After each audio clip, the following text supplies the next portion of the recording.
Hello,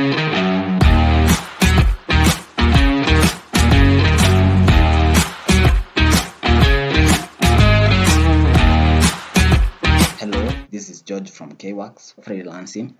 I am an Adalo expert, and today I want to teach you a very important Adalo trick that I have been using for some time now. The trick involves using an input field to show different items just on one page. I will show you a quick illustration on how it works. I'm going to click on this button, go to this page, and I'm going to click on these other buttons named 2, 1, 3, 4, 5.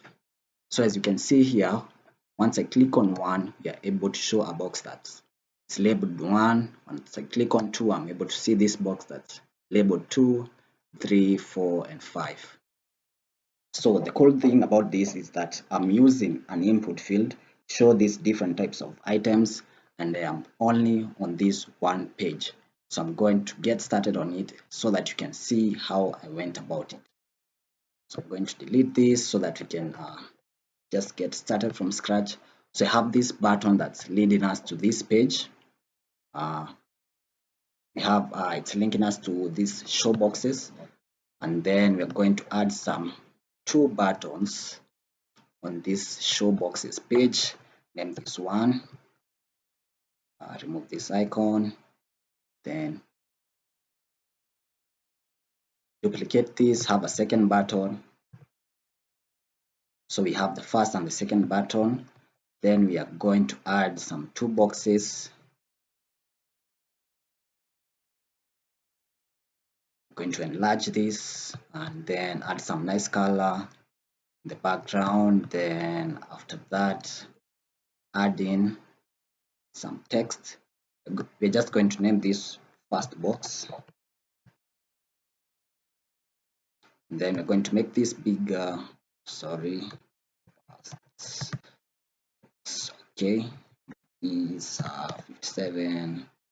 It's awesome. Add in our text. Center that now so that it's perfectly at the center. And then we're just going to make this a group, and then going to do some quick command, Control V, Control C, then V, copy and paste this, then name this the second box, then center that. Then of course you can change this color so that it looks different from the first box. Okay, now we're going to add in an input field just right here at the top. So this input field is actually doing the trick here. It's holding a state, so it's holding either the state is 1 or 2, and then depending on the value of this input field, we are going to either be showing the first or the second box.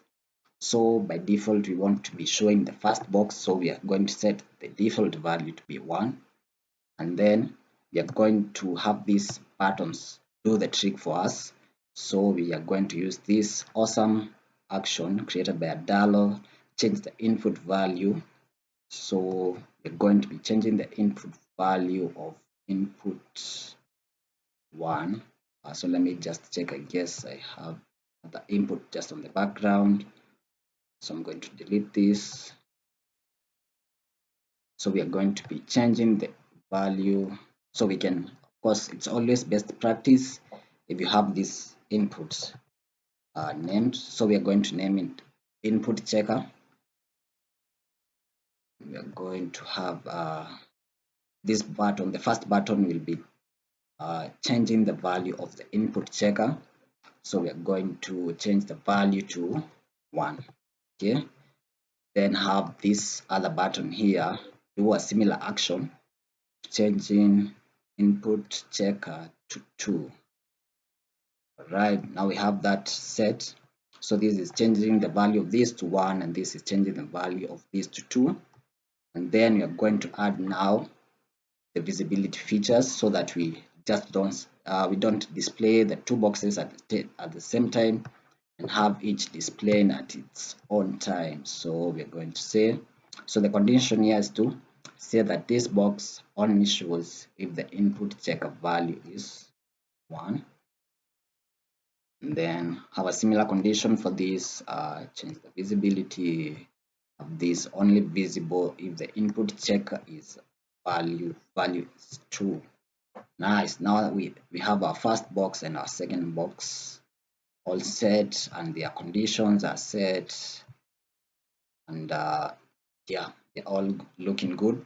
So it's always nice if you have this confirming that the value of the input of this input checker is by default 1. So you want to set this value to be 1 so that it's always, it reads 1 when you get to this page. This of course is in case maybe you have a browser that's maybe tracking your cookies, and maybe it might store the state of this page of this input. Of course you don't want that interfering with a smooth transition here. So let's check this out and see how it looks. So I'm going to click here, and then so by default the first value is 1, so you can see that the first box is showing, and then you have input 2 shows the second box, input 1 first box, 2 the second box. So now you are able to display these two conditions based on the value of this input, and that creates a sort of custom state.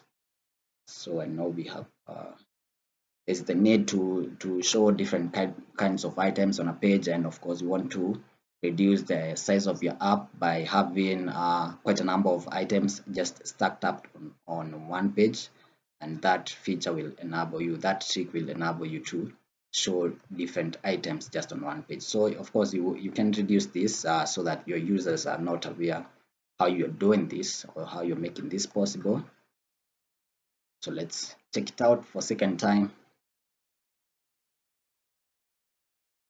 Click here, second first, second first. So of course the spacing for you does the trick. You can space these boxes nicely so that the transition is very smooth.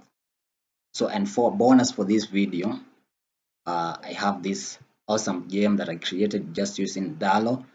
We have this is a sort of predict the next color game. So you pick color, and then if you pick the right color, your score increases. So this is using the same input field trick, and of course displaying different colors based on what you choose. Of course, doing some random function in the background. So yeah, you can check this out. I'll share the link to this game app in the on this video, and of course you can check it out, and I'll share other links to on how you can reach to me, of course in case you have any questions or maybe you need my services.